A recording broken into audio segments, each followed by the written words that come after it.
Hi, I'm the last goth unicorn, and I probably look crazy right now, but I am fresh out of the shower because I had an itching in my brain and I had an idea when I was in there. So today I am going to be trying to read as much as I possibly can of Swordheart by T. Kingfisher, because I got this book because I really like T. Kingfisher's writing, and I am so scared now learning more about it. Seeing reviews for it has made me quite afraid. And I am saying that as someone who does not enjoy romantasy, really. I know. That one of my favorite books is The Everlasting, which is a romantasy, but it is the only romantasy I have ever enjoyed. Or that's not true, because The River Has Roots kind of has a romantasy element. I'm not huge on the romantasy genre. I did not finish Fourth Wing. I read too many ACOTAR books, which is any of them. And frankly, it's just not a genre that on the typical level I really jive with. But I like T. Kingfisher so much that I got this book. And I have basically been dreading it ever since I got it. So I decided that I was just going to dedicate myself to trying to read as much of it as I possibly can this week and see what happens. I'm gonna do some check-ins. We'll see how far I can get into Swordheart today, and we'll see what I think about Swordheart at the end of it. So that is the preface for this video. Thank you so much for being here for this journey and seeing how this turns out. So stay tuned for my opinions on Swordheart. Hi, hello. Pardon my appearance, but this is my 25% check-in for Swordheart. Yes, I did take the sleeve off of it.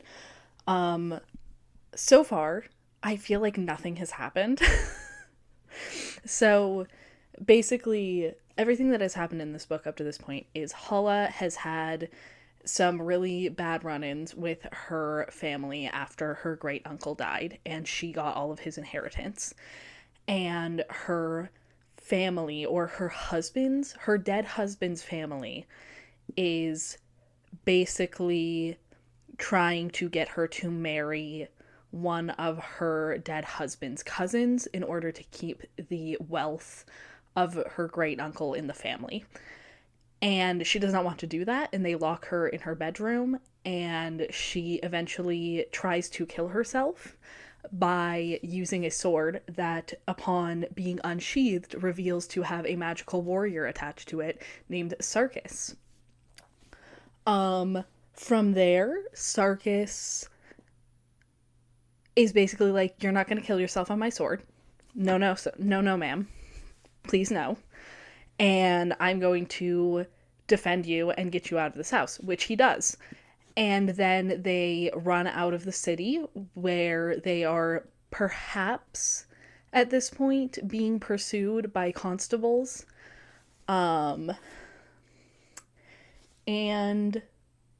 yeah, that's kind of, they have some hijinks. They've been going on hijinks and journeys, but mostly they've just been like bantering to each other. Which I don't mind T. Kingfisher bantering. I will be honest, banter is not really my thing. I did not enjoy it in From Blood and Ash. I did not like that banter. I am enjoying the banter in this one. I like both of the characters. I think maybe it is because they are older. I might be liking it a little bit more. The main character, Hala, is 36, I think it said. It said 36 or 38. And I can't remember which. But unfortunately, this is following a trend for me where I tend to like books about older individuals rather than younger ones. Please don't look at the long list of YA novels I've not finished. But this one is really, it's treating me well so far. It could be everlasting style for me. It is a romantasy. It's supposed to be like cozy, and that's concerning to me just because I don't like the conflict of cozy stories because they feel too real, you know? Like, I don't like that the conflict of cozy stories is like weirdly modern sometimes. Anyway, not the point. A guy gets his hand chopped off, I'm pretty sure, in this. Like, immediately. At least that's what was my understanding of the scene. So, like, is that cozy? Does that count as cozy? And I know that, like, people say that, like, T. Kingfisher does, like, cozy horror or whatever, but anyway, that's not the point. The point is that's how far I am in the book. They were, or Hulla was accosted by some low rate brigands, I guess. I don't know if I'm using that word right. Some people tried to rob her, and then Sarkis stopped them pretty quickly. But right now in the story, they're kind of just like lusting after each other, which I can appreciate. I can appreciate it. Um, I I have thoughts and feelings about Sarkis being not a white guy, specifically how that's depicted.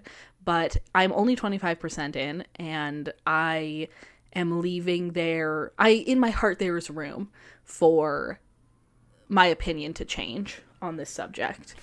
So that's my check-in, and I'm just going to finish that here because the AC just came on. Anyway, thank you so much. I have a couple voice notes in there that I will hopefully figure out how to tuck in and treat you guys with. So thank you so much. I will see you again when I am at 50%. Hi, it's me, the Last Goth Unicorn. I'm back, and I am back at 50% of Swordheart. And I have to say, I'm a little bored. So I did not realize that this book classified itself as being cozy when I first picked it up. And then I picked it up and I was reading it and I was like, oh wow, it's cozy for sure. There's like nothing happening. And I've just kind of continued to feel that way, and I continue to feel that way in this moment. What has even happened in this book? They have traveled, I don't even remember from the 25% mark. They went to the old guy's house, Bartholomew. Or Bartholomew? I feel like I'm saying that name wrong. And if I am, I probably am. Swordheart, a little boring. A little boring. They met Bartholomew. He definitely, or Bartholomew. Bartholomew? They met the old guy who was a friend of her uncle's, or her great uncle's, and he definitely was suspicious of Sarkis being the sword. They got really horny and were lusting after each other a little bit.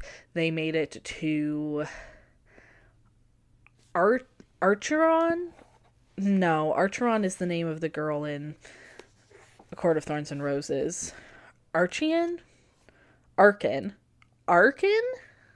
Anyway, they made it to the Temple of the Rat, where they met the Rat Priestess, and her name was Beartongue. She was kind of cool. There was conversations about consent as a sword, kind of, in a way. And then Sarkis got a little horny. They kissed in an alleyway. They went to a library. They discovered how long Sarkis has been asleep, which is, or Sarkis? Am I saying his name wrong entirely now? They discovered he's been asleep for 450 years, or he's 450 years removed from when he originally went into the sword. And then they got a new party member in Zale, the priest of the rat god, as well as a gnoll and an ox. And honestly, they just keep getting harassed by priests of the mother, and that's like all that's happening. And it's like not very interesting. Like, I can understand why people would like this book. T. Kingfisher's writing is very, very good. It just doesn't feel like anything is going on in this book. Like, this book feels like it's too long for what is happening. Because I feel like what I've read so far could be condensed into about 100 pages instead of 200, and I wouldn't feel hurt for it, frankly. Um and that might be a little rude, but I have read many a book. I have read many a book that is very, very excellent. That is very, very short as well.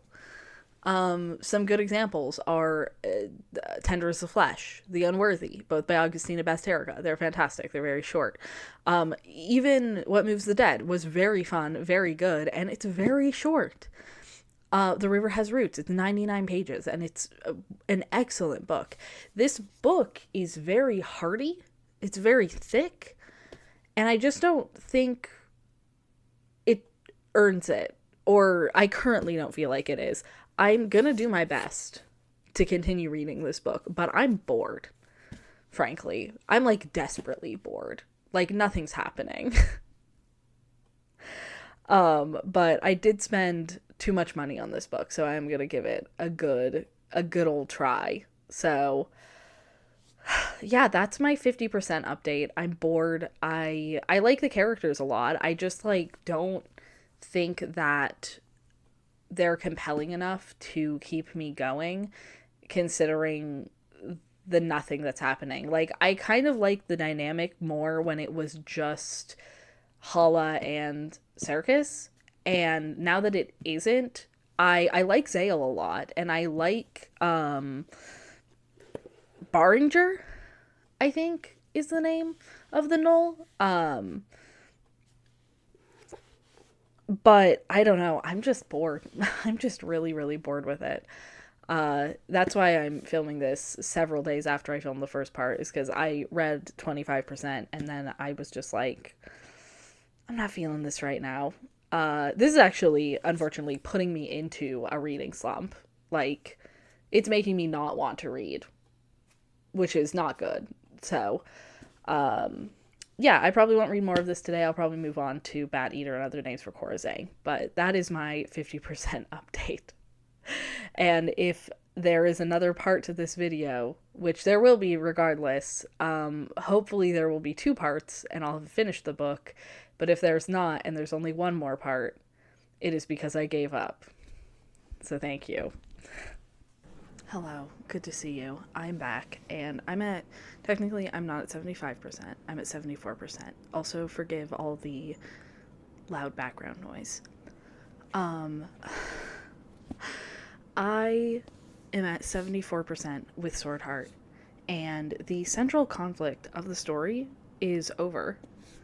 And I don't know what's supposed to happen now. Gratuitous amounts of straight sex? That's like the only thing I can think would be explainable for this book, honestly. Because so they did some stuff. There were bandits and whatever. They killed some people. They went into the scary hills and they survived, and they got back to Rudiger's How and are now just chilling because she won the like will was there was like a contest on the will, but it was verified by Bartholomew, whatever. I don't know what's supposed to happen now. Like, not to be that guy, I'm bored. I'm really bored. Like, even the killing and the bandits wasn't even that interesting, because I was just like, oh, this will be fine.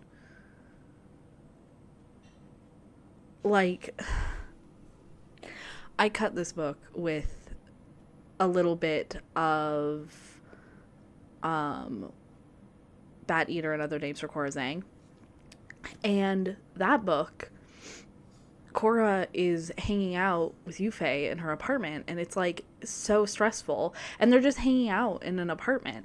And this book is like they're murdering people, and I'm like, whatever. I hate that. I hate that.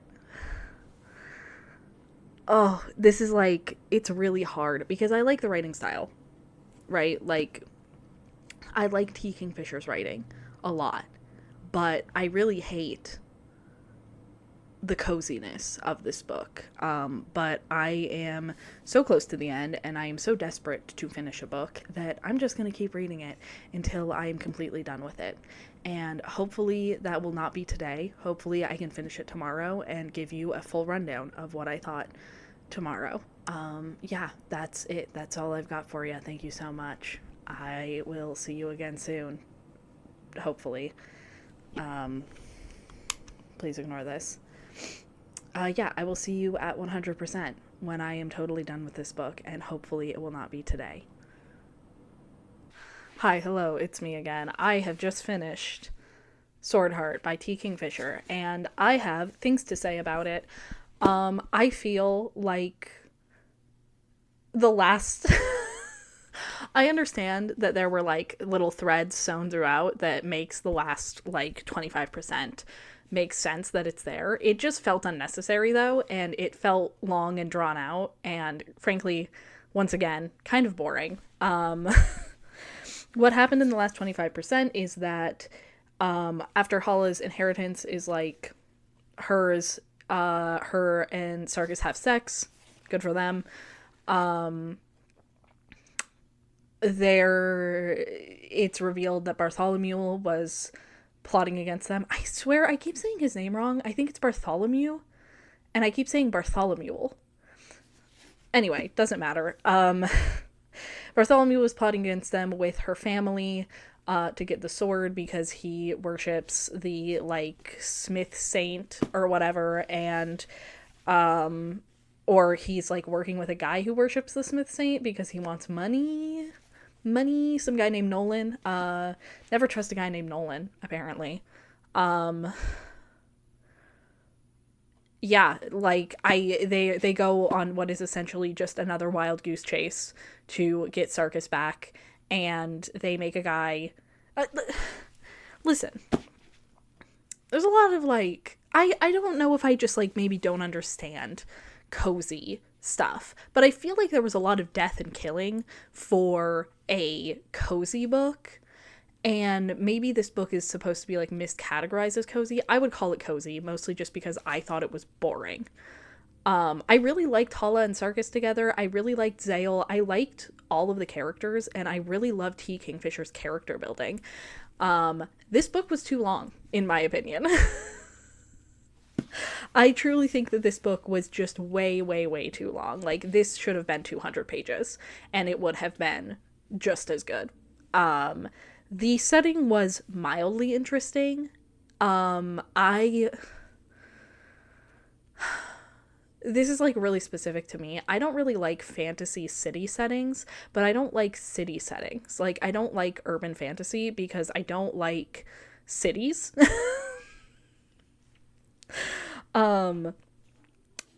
And so I really struggled with this book. I think in the end I'll give it probably 2 stars because there were things I liked about it, like character development, etc. But honestly, everything else I hated. And it's not that I hated it, it's that I was bored with it. And I think that the worst thing that a piece of media can be is boring. And I'll stand by that forever. So this was not for me. I think that if you are into like cozy fantasy, I would recommend this. Honestly, if you are into character driven cozy fantasy, I would recommend this. If you are not into character driven stuff, I would not go for anything by T. Kingfisher, honestly. Yeah, that's kind of it. This was an experiment into making videos like this, and I picked a really bad book to do this with. But hopefully next time I can get something a little more my style. and just like make something that is actually enjoyable. So yeah, that is it. This is going to be an incredibly short video because I just don't have a lot of thoughts and feelings on this book. It was very mediocre in my opinion. Yeah, thank you so much for watching if you're watching this. That is my full review of Swordheart. I hope that you can glean anything from the information I've provided in these videos. This has been a very, very short, quick stint with, frankly, a long book. This is like 430 pages. That's a long book. Well, it's not long, but below 400 is my short book section. So, anyway, thank you for watching this if you watched this, and remember to stay off-putting and stay obscene.